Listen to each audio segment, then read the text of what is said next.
Bonjour à toutes et à tous. Aujourd'hui, la vidéo de la seconde partie sur la création du logo. Pour rappel, le logo à quoi il devrait ressembler plus ou moins à la fin. Donc je reprends sur la partie ponçage. Après le essai, on continue le ponçage pour pouvoir vraiment avoir des angles non saillants et agréables au toucher. C'est une partie qui, je pense, est très importante. Donc on ponce, on ponce, on ponce.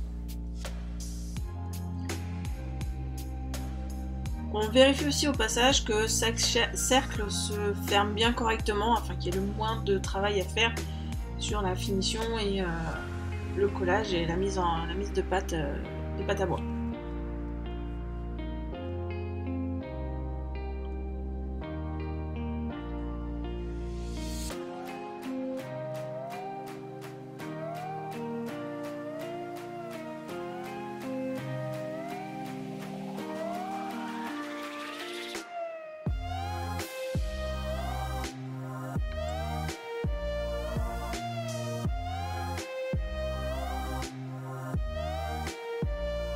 Le ponçage fini, on refait un test d'assemblage pour voir et on repeaufine quelques petits points qui pourraient être bloquants.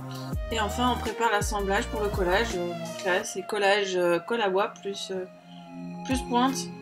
Non, je n'ai pas retenté la pointeuse close pneumatique. Pour le moment, elle reste dans son carton. Hein. On y reviendra un peu plus tard.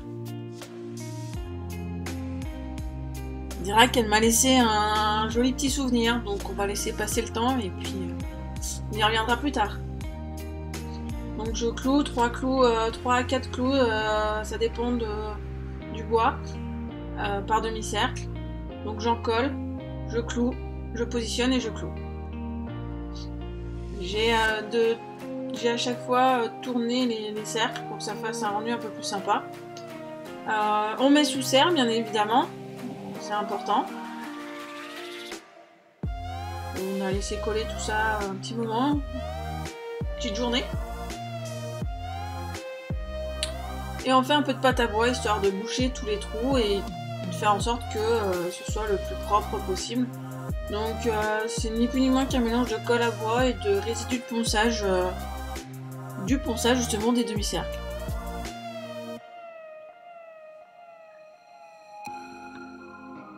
Un petit peu de nettoyage une fois que la colle à bois est finie. Voici donc le câble avec ses connecteurs pour le LED. Le ruban de laine dans sa bobine, donc du scotch double face 3ème, ruban noir, intérieur noir du logo, donc ça me paraissait logique que ce soit noir. Ceci, c'est le cerclage du dessus en fait du logo qui va servir un petit peu à cacher le ruban de LED au maximum qu'on va pouvoir. Mon ensemble étant sec, on va passer au desserrage des différents serre-joints.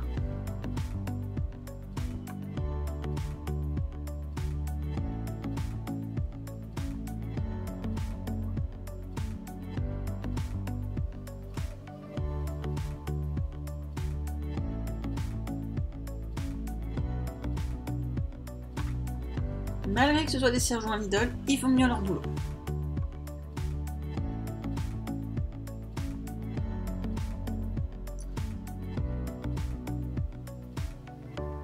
Bon, je suis plutôt satisfaite du résultat, malgré qu'on voie bien les traces de pâte à bois.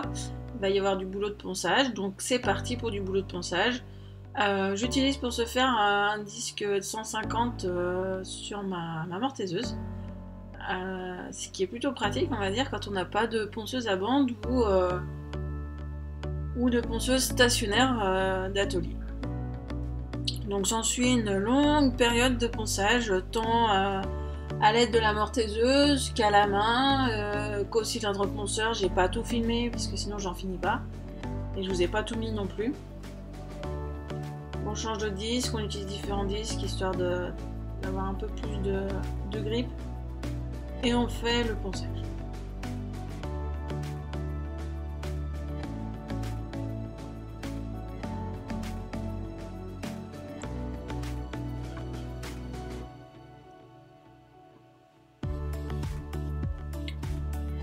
Et donc le ponçage à la main, on continue, on continue, on continue et on continue. Je dois dire que ce moment-là, ce fut un peu long. Mais je ne le regrette pas par rapport au résultat. Donc là, j'ai fini mon ponçage, j'attaque le ponçage final du cerclage. Petit nettoyage, on installe pour faire la patine. Des petits gants, voilà. Et on essuie.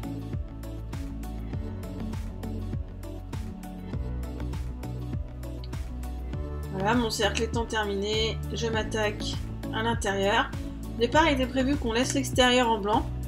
Mais quand j'ai vu comment ça s'accordait, j'ai pas trouvé ça top top. Donc j'ai fait l'extérieur aussi et finalement c'est pas mal malgré tout avec l'extérieur. Là, j'ai eu ma période de réflexion. Donc je teste, je vois. Et non, ça fait trop de différence, ça faisait pas joli. Donc hop, allez on continue. Et on fait tout le tour. Donc on essuie bien la peinture, histoire qu'on voie bien le veinage du bois. Une fois tout ça sec, eh bien on fait des tests, hein, on regarde, on teste avec les lettres, avec les LED. On les prépositionne pour voir ce que ça donne.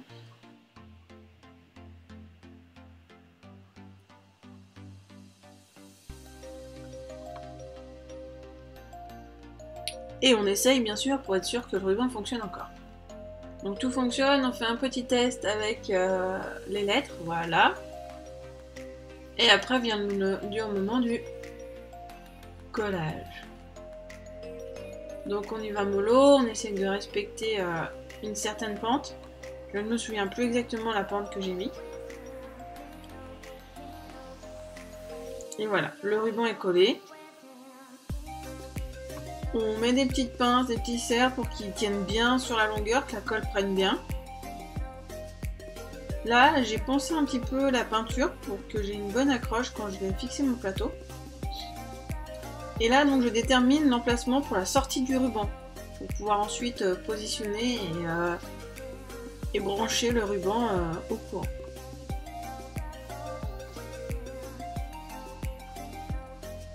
J'utilise pour ce faire des limes miniatures trouvées chez Castoche, qui vont plutôt pas mal.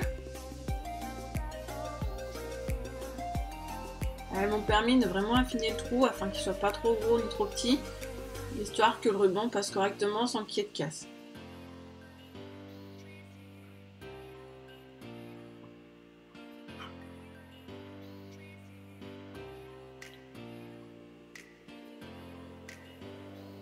Et là, je prépare donc mon cerclage dessus avec des clous, 3 clous de chaque côté, des clous de finition. On peut appeler ça aussi des clous de tapissier, enfin comme vous préférez.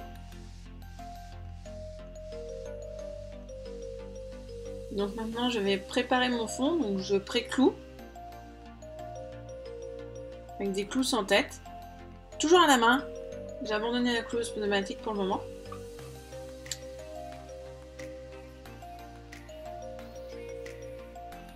Et j'en colle. Un filet de colle. Et on fixe. Ah ouais, j'ai du mal avec les clous. C'est pas pour rien que j'utilisais la cloueuse pneumatique en fait. Hein. Ils m'en veulent ces clous, ils m'en veulent. Ah bref, on fait tout le cerclage correctement pour pas avoir de clous qui soient moches. Ou le moins possible, tout du moins. Voilà. Mon cerclage est terminé. J'enlève les surplus de colle à l'intérieur et à l'extérieur. Et donc, après un séchage, je vais utiliser mon affleureuse pour faire en sorte que le fond soit vraiment raccord avec le côté. Qu'il n'y ait pas de désaffleur. Désolée pour les cheveux. Hein. Donc, je règle mon affleureuse. Et ensuite, j'affleure. Voilà, on voit bien les marques. Donc, je vais repasser un petit coup de noir pour refaire la patine, hein, clairement. Par la suite.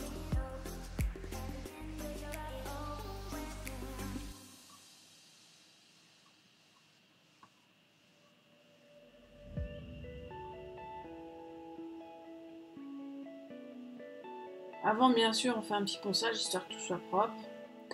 J'enfonce les têtes d'hommes, les têtes de clous vraiment à 100% pour ne plus les avoir en visu. Je ponce encore un petit coup.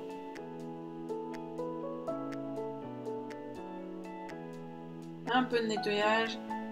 Et hop, on va passer à la pâtisserie.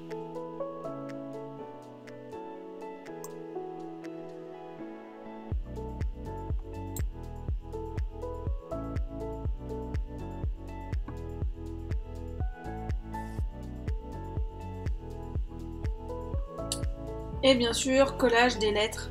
Donc colle époxy, hein, double piston, nickel. On est sûr que le mélange soit ok. On en colle, on positionne, on vérifie qu'on soit bien au bon endroit. Et on colle.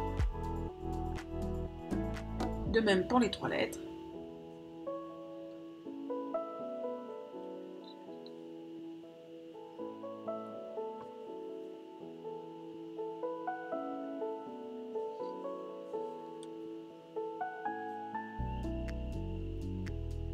Et donc on met le cerclage, on essaie de faire en sorte qu'il dépasse de la même manière de chaque côté.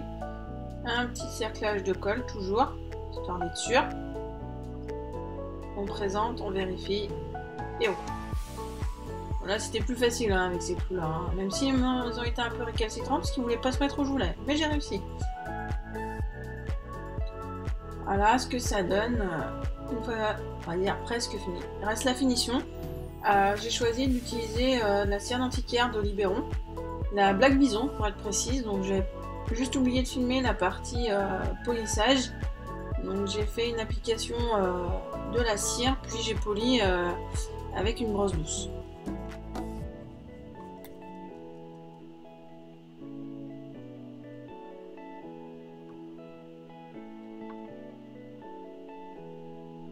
J'ai bien évidemment au préalable fait un essai sur une chute avec aussi de la peinture pour voir que tout soit ok.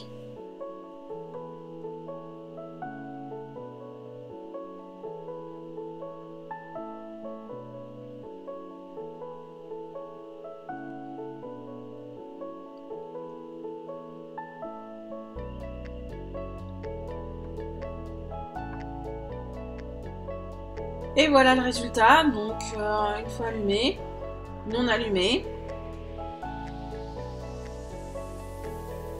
Et enfin, j'ai son propriétaire. Donc si cette vidéo vous a plu, n'hésitez pas à liker, à partager, et puis à vous abonner à la chaîne. Allez, à la prochaine!